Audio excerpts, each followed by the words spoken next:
Hi అండి. Welcome to our channel. ఈరోజు మన ఛానల్‌లో బూందీ కర్రీని ఎలా తయారు చేసుకోవాలో చూసేద్దాం. ఇది చాలా టేస్టీగా ఉంటుంది. ఖచ్చితంగా అయితే ట్రై చేయండి. వీడియోని కూడా ఎక్కడ స్కిప్ చేయకుండా చూడడానికి ట్రై చేయండి. బూందీ తయారు చేసుకోవడం కోసమని ముందుగా ఒక బౌల్‌లో 1 ½ కప్ వరకు శనగపిండి వేసుకోవాలి. పావు స్పూన్ వరకు సాల్ట్ వేసుకోండి. ఇక కారం, జీలకర్రలు, వాములు ఇలాంటివి ఏవి యాడ్ చేయకండి. ఓన్లీ ప్లెయిన్ బూందీనే కావాలి. కొద్దిగా వాటర్ యాడ్ చేసుకుంటే పిండి ఏమాత్రం ఉండలు కట్టకుండా మరీ గట్టిగా, మరీ లూజ్‌గా కాకుండా కొంచెం జారుగా ఉండేలాగా కలుపుకోవాలి.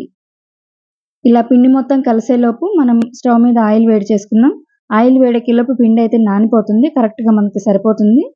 చూస్తున్నట్టయితే మీరు ఈ కన్సిస్టెన్సీ సరిపోతుంది మనకి. స్టవ్ మీద ఆయిల్ వేడి చేసుకోవాలి.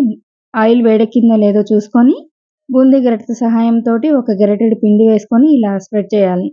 హై ఫ్లేమ్‌లోనే బూందీని కాల్చుకోవాలి. అప్పుడే మీకు పర్ఫెక్ట్ బూందీ అయితే రెడీ అయిపోతుంది. 1-2 నిమిషాల్లో మీకు రెడీ అయిపోతుంది. మరీ బ్రౌన్‌గా వేయించకండి. ఇలా సరిపోతుంది. ఇప్పుడు మనం తయారు చేసిన ఈ బూందీతో 2 టైమ్స్ అయితే బూందీ కర్రీని తయారు చేసుకోవచ్చు. నలుగురికి లేదు ఎక్కువ మందికి చేసుకున్నమాటైతే ఒక్కసారికే సరిపోతుంది. ఇక స్టవ్ మీద 2 టేబుల్ స్పూన్ల వరకు ఆయిల్ వేడి చేసి 3 ఉల్లిపాయల్ని చిన్న ముక్కలుగా కట్ చేసుకొని ఆయిల్ వేడెక్కాక ఇలా వేసుకోవాలి. దాంతో పాటు పచ్చిమిర్చిని ఎక్కువ వేసుకోవాలి. కారం గల పచ్చిమిర్చిని ఒక 10 వరకు వేసుకోండి. ఇలా ముక్కలుగా కట్ చేసి వేసుకోవాలి. ఉల్లిపాయలు కొద్దిగా వేగాక పావు స్పూన్ వరకు పసుపు, అలాగే 1 స్పూన్ సాల్ట్ వేసుకోండి. సాల్ట్ వేసుకోవడం వలన తొందరగా మగ్గిపోతాయి ఉల్లిపాయలు. మరీ బ్రౌన్ కలర్ రానవసరం లేదు. కొద్దిగా లైట్‌గా కలర్ మారితే సరిపోతుంది. ఇలా ఉల్లిపాయలు వేగేటప్పుడు కొద్దిగా కరివేపాకు వేయండి. ఆయిల్ పైకి తేలుతుంది కదా! ఆల్మోస్ట్ ఆయిల్ పైకి తేలుతుంది. ఇప్పుడు దీనిలో కరివేపాకు వేయండి. కరివేపాకుతో పాటు జీడిపప్పుని ఒక కప్పు నిండా వేయండి. లేదంటే 50-100 గ్రామ్స్ వరకు ఇలా వేసుకోవాలి. వేసుకొని జీడిపప్పును కూడా కొద్దిగా వేయించుకొని ఇప్పుడు దీనిలో పావు స్పూన్ అల్లం వెల్లుల్లి పేస్ట్. మరీ ఎక్కువ వేయకండి. మసాలాలు ఎక్కువ అవసరం లేదు. పావు స్పూన్ అల్లం వెల్లుల్లి పేస్ట్ అయితే సరిపోతుంది. అల్లం వెల్లుల్లి పేస్ట్ పచ్చివాసన పోయాక ఒక పావు స్పూన్ కారం వేసుకోండి. హాఫ్ స్పూన్ వరకు ధనియాల పొడి వేసుకోండి.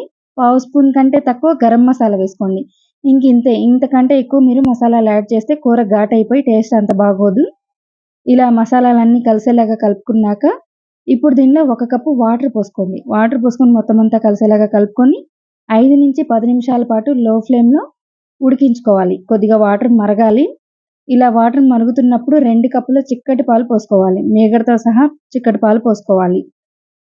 పాలు లో ఫ్లేమ్‌లో మాత్రమే కాగనివ్వండి.